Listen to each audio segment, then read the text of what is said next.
ప్రియమైన దేవుని బిడ్డలారా, మీకు అందరికీ వందనములు. ఈరోజు మనము ధ్యానించబోయే అంశము, దేవుడు మన దగ్గర నుంచి కోరేది ఏమిటి? ప్రియమైన దేవుని బిడ్డలారా, ఈరోజు మనము ఒక ముఖ్యమైన ప్రశ్నను మన హృదయాల్లో వేసుకుందాం.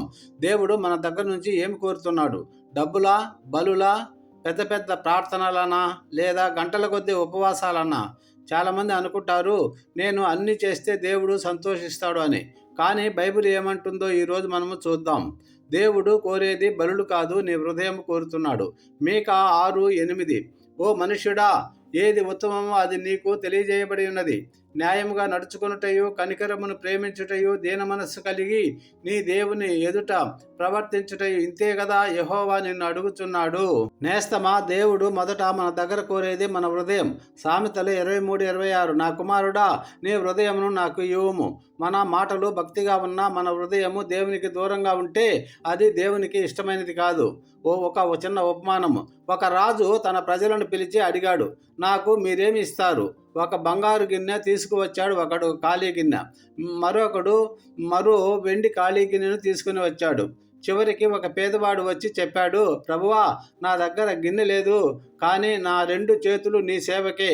రాజు అన్నాడు, ఖాళీ గిన్నెలు కాదు, నాకు నిండిన హృదయం కావాలి. అలాగే దేవుడు కూడా బయట కనిపించే భక్తిని కాదు, లోపల నిజమైన అర్పణను కోరుతున్నాడు. చిన్న పిట్ట కథ. దేవుడు కోరేది విశ్వాసం. ఒక అడవిలో ఒక చిన్న పిట్ట ఉండేది. ఆ పిట్ట ప్రతిరోజు ఉదయము ఎగిరి వెళ్ళి చెట్టు కొమ్మ మీద కూర్చుని పాడేది. ఒకరోజు పెద్ద తుఫాను వచ్చింది. గాలులు బలంగా వీస్తున్నాయి. వర్షము కురుస్తుంది. అన్ని పక్షులు దాక్కున్నాయి. కానీ ఆ చిన్న పిట్ట మాత్రం చిన్న కొమ్మను పట్టుకొని ఉంది. ఇతర పక్షులు అడిగాయి, నీకు భయం లేదా? ఈ కొమ్మ విరిగిపోతే నువ్వు ఎక్కడ పడిపోతావో తెలుసా? అప్పుడు ఆ పిట్ట చెప్పింది, ఈ కొమ్మ మీద కాదు నా విశ్వాసము, ఈ చెట్టును నిలబెట్టిన దేవుని మీద నా నమ్మకం అని చెప్పింది. ఆ మాటతో మనకు అర్థమయ్యేది ఏంటి ప్రియులారా? దేవుడు మన దగ్గర నుంచి కోరేది భయం లేని విశ్వాసం. హెబ్రీయులకు 11:6. విశ్వాసం లేకుండా దేవునికి ఇష్టడుగా ఉండుట అసాధ్యము. దేవుడు కోరేది విధేయత. చాలామంది అంటారు, నేను దేవుని ప్రేమిస్తున్నాను, కానీ ఆయన మాట వినను అంటారు. 1 సమూయేలు 15:22. బలుల కంటే విధేయత చాలా శ్రేష్టమైనది. దేవుడు కోరేది మనకు ఆహ్లాదము కాదు, మన పేరు కాదు, మన ఇష్టము కాదు, మన విధేయతనే కోరుతున్నాడు. చిన్న ఉపమానము. తలుపు తట్టే దేవుడు. ప్రకటన 3:20. ఇదిగో నేను తలుపు దగ్గర నిలుచుండి తట్టుచున్నాను. ఎవరైనా నా స్వరం విని తలుపు తీసిన ఎడల నేను అతని యొద్దకు వచ్చి అతనితో నేనును నాతో కూడా అతడును భోజనము చేయుదము. ఇక్కడ గమనించండి ప్రియులారా, దేవుడు తలుపు పగలగొట్టడు, బలవంతము కూడా చేయడు. ఆయన కోరేది ఒక్కటే, మనము తలుపు తెరవాలి. అంటే మన జీవితం, మన సమయం, మన నిర్ణయాలు అన్నీ కూడా ఆయనకు అప్పగించాలి. దేవుడు కోరేది ప్రేమతో కూడిన జీవితం.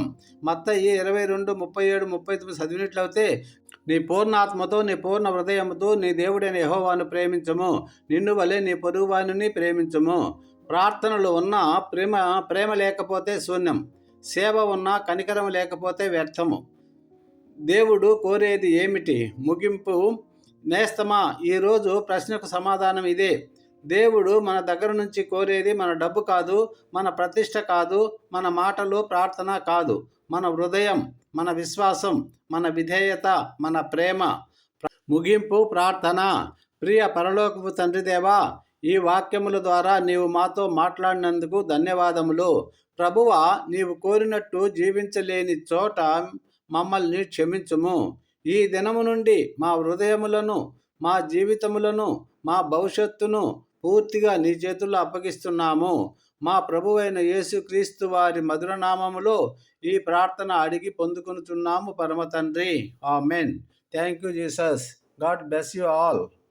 ప్రియులారా, దేవుడు మిమ్మలను, మీ కుటుంబాలను బహుగా దీవించి హెచ్చించునుగాక. మీ ప్రయత్నములన్నిటినీ సఫలీకృతము చేయునుగాక. మీకు కలిగిన సమస్తానికి కంచె వేసి కాపాడునుగాక. ప్రభువైన యేసు మీ మీద సన్నిధి కాంతి ఉదయింపజేసి మీకును మీ కుటుంబానికి క్షేమము దయచేయునుగాక. ఆమెన్.